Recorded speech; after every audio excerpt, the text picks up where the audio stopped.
이작 명성을 얻는 사람이 되었지만 그의 생애의 마지막은 기사와 뜬 것처럼 알프레트 노벨 죽다 라고 마무리가 되어진 거예요. 그러다 보니까는 내가 정말로 이렇게 죽으면 될까? 이렇게 죽어서 안 되겠다 라고 하는 생각을 갖게 된 거예요. 그리고서는 그에게 영원한 생명이 있다라고 하는 복음의 말씀을 깨닫게 되었고 하나님을 알게 된 계기가 되었어요. 그렇죠? 우리 인간은 위기가 닥치기 전에는 자기 자신을 돌아볼 여유가 없어요. 삶의 위기 앞에서 겸손히 자신을 돌아볼 수 있는 계기를 만나게 되는 거죠. 이 알프레드 노벨은 훗날 내가 이 다이너마이트를 발명을 해가지고서 많은 돈을 벌고 또 수많은 사람들을 죽이는 살상무기가 되어지고 만 것에 대해서 그는 한편으로는 이렇게 되어서는 안 되겠다라고 하는 마음을 갖게 된 거예요. 그래서 자신의 모든 재산을 다 쓰기로 결정을 했어요. 그 결정이 바로 노벨 평화상을 만드는 것이었어요. 바로 이것이 노벨 평화상의 시작이 되어진 거예요. 이제 2025년 마지막 날이 되었는데 이제 조금 지나면은 이제 올해도 끝나고 새해가 시작되어지겠죠. 오늘 이 송구 영신 예배를 통하여서 우리는 깨달아 알 수 있는 것은 무엇인가 하면은 우리의 생애도 시작이 있으면은 끝이 있다라고 하는 생각을 다시 한번 우리는 해야 될 거예요. 우리가 영원히 이 세상에서 존재하는 그런 인간은 아니잖아요. 하나님 앞에서 영원한 생명을 얻는 것이지 이 세상에서의 영원한 생명은 끝이 있는 거죠. 그러면서 하나님께서 우리에게 생명을 주었듯이 삶의 시작이 하나님께 있고 또 우리의 생명이 다하는 날이 존재하고 있는 것처럼 우리의 인생의 끝도 여전히 하나님께 달려있다는 것을 기억하면서 우리는 하나님 앞에서의 복된 생애를 살아가는 은혜가 여러분 모두에게 임하기를 주님의 이름으로 축복합니다.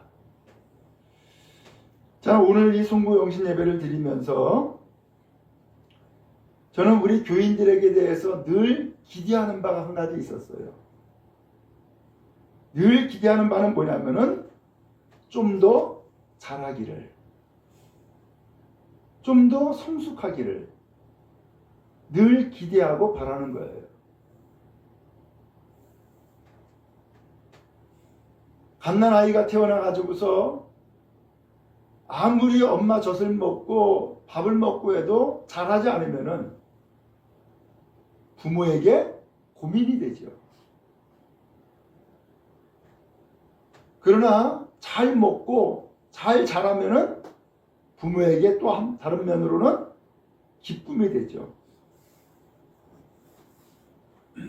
우리는 하나님 앞에서 생명을 얻은 존재예요. 하나님이 역시 부모의 마음과 똑같이 우리에게 생명을 주었을진데 우리가 자라고 성장하기를 원하시고 또한 그 모습을 기뻐하실 줄로 믿습니다. 그런 의미에서 작년보다는 올해가 더 성장되어지고 올해보다는 내년이 더 성장되어지고 발전하는 믿음의 성도들 성숙한 삶이 모두에게 임하기를 간절히 바랍니다. 오늘 이 성경 본문은 에베소서예요. 이 에베소 교회는 바울 사도가 전도해서 세워진 교회로 그렇게 알려져 있어요. 근데 이 에베소 교회는 사실 몇 가지 문제가 있었어요. 이 에베소라고 하는 지역이 바다와 가까워요. 그래서 이 바다와 가깝다 보니까 여기에서 많은 무역 혹은 상업이 활성화된 그런 지역이에요.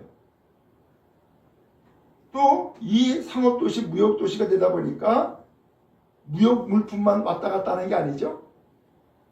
주변에 있는 모든 국가와 민족들이 왕래하는 곳이 되어버렸죠. 그러다 보니까는 어떻게 됐느냐? 바로 각 나라의 우상들이 연결되고 존재하는 그런 도시가 되어버린 거예요. 더 나아가서 이렇게 해서 이 에베소라는 지역이 정말로 중요한 요충지다라고 하는 것을 알게 되니까 주변에 있는 국가들이 이 에베소를 식민 도시로 삼아요. 그래서 이 에베소를 중심으로 해서 스파르타, 페르시아, 페르가몬, 로마 등 이런 주변의 국가와 도시들이 침략을 해가지고 이 에베소는 여러 세대에 거쳐서 식민화되는 역사를 지니고 있었어요. 근데 여기에 바울이 찾아가서 전도를 하게 됐고 여기에 교회가 세워지게 된 거예요. 그러다 보니까는 이 에베소는 우상들이 많았고 이단들이 득세하는 곳이 바로 이 에베소였어요. 또 한편으로는 이 교회 안에는 유대인도 있고 이방인이 있으면서 서로 갈등과 긴장감도 있었어요. 그러다 보니까는 분열도 생기고 신앙의 하나됨이 방해되는 요소가 교회 안에 있었던 거예요. 그리고 더 나아가서 이 에베소 교회는 처음에 복음을 받아들여 예수를 믿은 이 성도들이 시간이 지나면서 그 열정이 사라지고 그 다음에 이 교회가 이 사랑을 실천하는 문제에 있어서 부족함도 나타냈어요. 그리고 더 나아가서 로마 제국이 이 도시를 점령하면서 박해가 시작되어지니까 이 박해를 피해서 믿음을 떠나는 사람들도 생기게 된 거예요. 그러다 보니까 이 에베소 교회는 이와 같이 지리적으로 혹은 내부적으로 여러 가지 어려운 상황에 빠져 있는 상황인 것을 알 수가 있어요. 그렇지만 이 교회를 전도해서 세워지게 된 바울 사도의 입장에서는 이 교회가 어떻게 되길 바라겠어요? 그러한 여러 가지 어려움이 있음에도 불구하고 교회가 성장하고 든든히 서기를 바라겠죠? 또 한편으로는 성도들도 성숙한 믿음을 갖고 내부적으로는 주님과 하나가 되는 또 모든 성도들과 더불어서 하나가 되는 든든한 교회를 이루기를 원하고 있겠죠. 그래서 바울 사도가 이 교회 성도들에게 편지를 보낸 거예요. 그러면서 권면한 거예요. 여러분들 이렇게 신앙생활을 하면 좋겠습니다 라고 하는 거예요. 그래서 먼저 성경 11절에 보니까 이런 말씀이 나오죠. 그가 어떤 사람은 사도로, 어떤 사람은 선지자로, 어떤 사람은 복음 전하는 자로, 어떤 사람은 목사와 교사로 삼으셨으니 그랬어요. 이 에베소 교회 안에는 사도도 있고 또 하나님의 말씀을 듣고 말씀을 증거하는 선지자도 있고 복음을 전도하는 사람도 있고 목사와 교사도 있다라는 거죠. 이와 같이 성도들이 다양한 직분을 받고 사명을 감당하는 일꾼들이 있었던 거예요. 그러면 왜 이렇게 다양한 직분이 있고 다양한 역할을 받고 이 사명을 감당하고 있느냐? 이것을 12절에서 뭐라고 표현하냐면은 이는 성도를 온전하게 하여 성도를 온전하게 하기 위해서 이 직분을 주고 사명을 주는 거라는 거예요. 두 번째로는 봉사의 일을 하게 하며, 이제는 초신자나 혹은 갓난아이가 아니라 이제는 장성해서 일할 수 있는 일꾼이 되어지는 것이 또 하나의 목표라는 거예요. 그래서 결국은 성도를 온전하게 하고 봉사의 일을 하게 함으로써 그리스도의 몸을 세우려 하심이라. 그리스도의 몸이라는 것은 교회를 얘기하는 거예요. 교회를 든든히 세워나가는 것이 여러분들에게 직분이 주어진 혹은 사명이 주어진 이유입니다. 이걸 알려주는 거예요. 그럼 왜 알려주겠어요? 오늘날과 같이 한번 비교를 한번 해보자고요. 오늘날 교회에서 직분을 받으면은 무슨 생각을 하냐면은 진급하는 것으로 생각하는 경향이 없지 않아 있죠. 제가 농촌에서 목회할 때에 그 생각이 나요. 어느 교인이 오래전부터, 아주 어려서부터 신앙생활을 했어요. 근데 중간에 또 오랜 시간을 또 교회를 안 나온 거예요. 그러다가 이제 60이 되어 가지고서 교회를 나오기 시작을 했어요. 그 동네 사람들이 다 알죠. 야, 안무기가 교회를 다니네? 동네에서 다 아는 거죠. 이제 교회 생활을 또 열심히 하고 잘 나오니까 이제 교회에서 그분에게 집사 직분을 주게 된 거예요.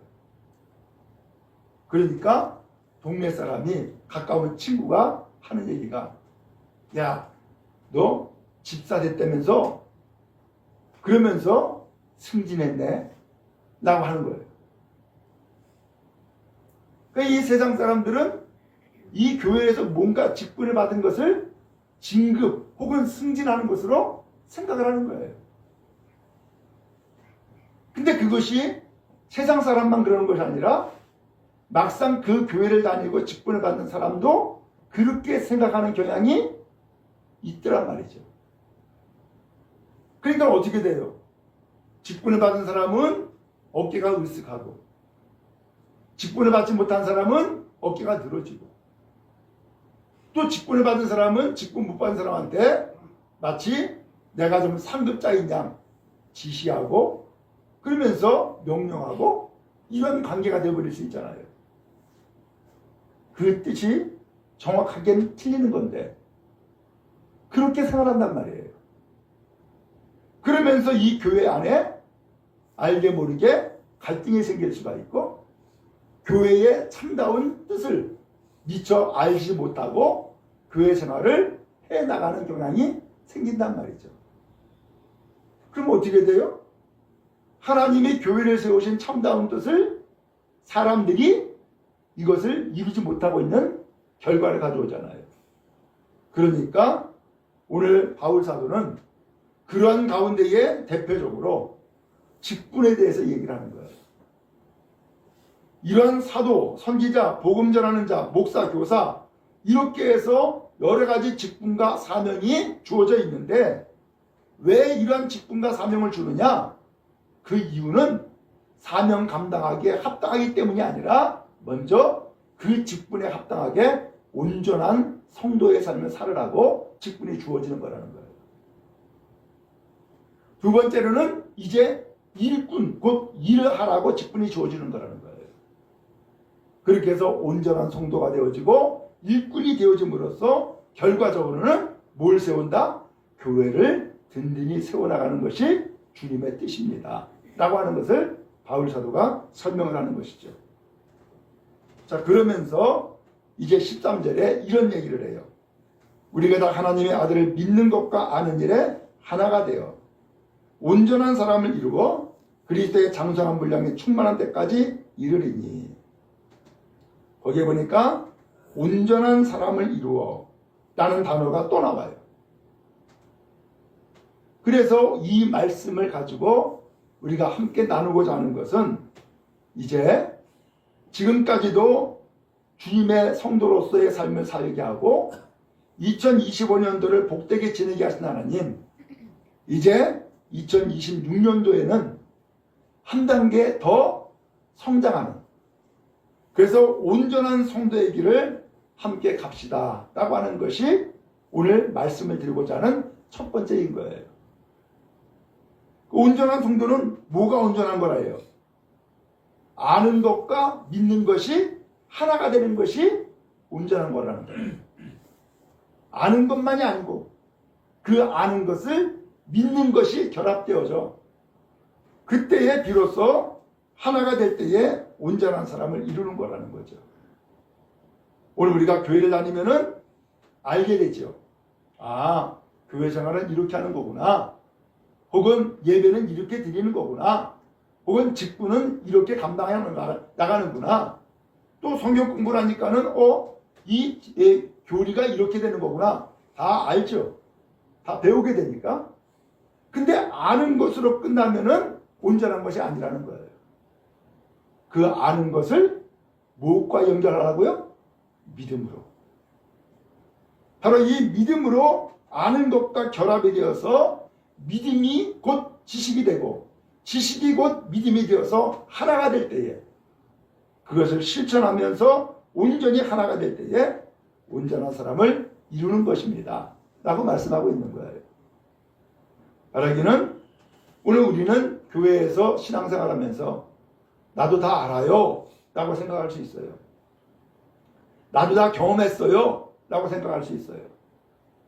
근데 거기에서 한 단계 더 넘어가서 아는 것으로 끝나는 것이 아니라 그 아는 것이 믿음과 결합하여서 온전한 사람을 이루는 복된 해가 다 되어지기를 주님의 이름으로 축복합니다. 그래서 우리의 믿음이 온전한 성도가 되는 그래서 장성한 분량에 충만한 데까지 이르는 곧 예수님의 완전하신 그 분량에까지 우리가 닮아가도록 끊임없이 나아가는 온 성도 다 되어지기를 간절히 바랍니다. 그 다음에 두 번째로는 성장하기를 바랍니다. 거기 15절에 보니까 오직 사랑 안에서 참된 것을 하여 범사의 교회까지 자랄지라 그랬어요. 자라기를 바란다는 거예요. 자라기를. 그래서 이 자라기를 바라는데 어디까지 자라느냐? 머리까지 자라야 되겠다라는 거예요. 머리는 뭐예요? 곧 예수님을 얘기를 하는 거예요. 예수님에게까지 우리가 자랍시다 라고 바울 사도가 권면하는 거예요. 근데 이 자란다라고 하는 표현을 했는데 그럼 왜 자라기를 바랬을까? 이유가 있었던 거예요. 14절에 이는 우리가 이제부터 어린아이가 되지 아니하여 어린아이처럼 살지 말자는 거예요. 그 어린아이처럼 살지 말자라고 하면서 어린아이의 특징을 표현했어요. 사람의 속임수. 어린아이는 순수해서 잘 속아요. 그렇죠? 그 다음에 간사한 유혹에 빠져. 어린아이는 유혹에 또 쉽게 빠져요. 그래서 그전에는 아이들 유기하는 일들이 많이 있었죠. 근데 아이들 유기하는 것이 너무너무 쉬웠던 거예요. 왜? 뭐 과자 하나 사주면 쫓아가니까. 그리고 또 심지어는 속이죠. 자, 엄마가 지금 저기서 기다리고 있어. 가자. 그러면은 그냥 쫓아가는 거예요. 이게 뭐예요? 유혹에 빠지는 거죠. 그 다음에 세 번째로는 온갖 교훈의 풍조에 밀려 요동한다라고 하는 거예요. 소위 말하면 그야말로 유행에 쉽게 빠져든다는 거예요. 세상의 온갖 교훈의 풍조, 여기 온갖 교훈의 풍조라고 하는 것은 뭐냐면은 당시 세상의 사상들 혹은 풍습들 이런 것을 표현하고 있는 거예요. 이 성도들이 분명히 에베소 교회 성도들인데 교회 밖에 나가기만 하면은 이런 온갖 교훈의 풍조에 밀려가지고서 이리 갔다 저리 갔다 흔들린다는 거예요. 그런데 이제는 그러지 맙시다. 이제는 성장합시다.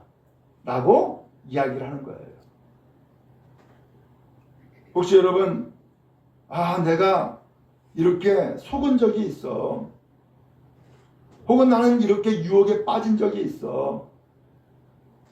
나는 이 세상의 그 교훈들 혹은 풍습들, 누군가의 말에 끌려다니는 삶을 살았던 일들이 혹시 있었습니까? 이제는 주님의 말씀을 힘입고 주님 앞에서 굳건히 서는 여러분 다 되기를 간절히 바랍니다. 그래서 15절에 말씀하신 것이 오직 사랑 안에서 참된 것을 하여 범사에 그에까지 잘할지라. 사람은 무엇을 먹고 사는지 잘 아시죠? 사랑을 먹고 살아요. 밥만 먹고 사는 것이 아니에요. 그래서 오직 사랑 안에서라고 하는 이 사랑은 예수님의 사랑을 얘기한 거예요. 예수님이 나를 위해서 십자가 빌려 죽으신 그 희생의 사랑을 기억하고 그 진리가 되시는 주님에게 나아가 잘합시다 라고 이야기를 하는 거예요. 잘합시다. 바라기는 새해에 오늘 여러분들이 더 성장하는 은혜가 있기를 축복합니다. 그 다음에 마지막 16절에 보니까 그에게서 온몸이 각 마디를 통하여 도움을 받음으로 연결되고 결합되어 각 지체의 분량대로 역사하여 그 몸을 자랑케 하며 사랑 안에서 스스로 세우느니라. 여기서 사랑이 나오죠? 예수님의 사랑 안에서 스스로 세운다. 완성해 가는 것이 교회의 삶이고 신앙입니다 라고 하는 것을 표현해 주고 있는 거예요. 오늘 우리는 해마다 이 송구영신 예배를 드리지만 그때마다 우리가 이루지 못한 것도 있고 이룬 것도 있을 거예요. 또 하나님 앞에 간구하고 소원했을 때에 그것이 응답된 것도 있고 응답되지 않은 것도 있을 거예요. 그러나 오늘 주님께서 더욱이 우리에게 원하시는 바가 있다면 내 소원을 이루느냐 이루지 않느냐 그 이전에 오늘 우리의 믿음이 자라길 원하시고 성장하길 원하신다라는 사실이에요. 그래서 든든한 교회의 일원으로 교회 공동체의 한 식구로 든든히 서가기를 원하시는 것을 알 수 있어요. 바라기는 새해에 더욱더 성장해 나가는 우리 교회와 온 성도 다 되기를 주님께로 축복합니다. 그래서 자라는 은혜, 그리고 성장하는 은혜, 그리고 온전한 성도로서의 삶을 살아가는 은혜가 우리 모든 성도들에게 충만히 임하기를 간절히 바랍니다.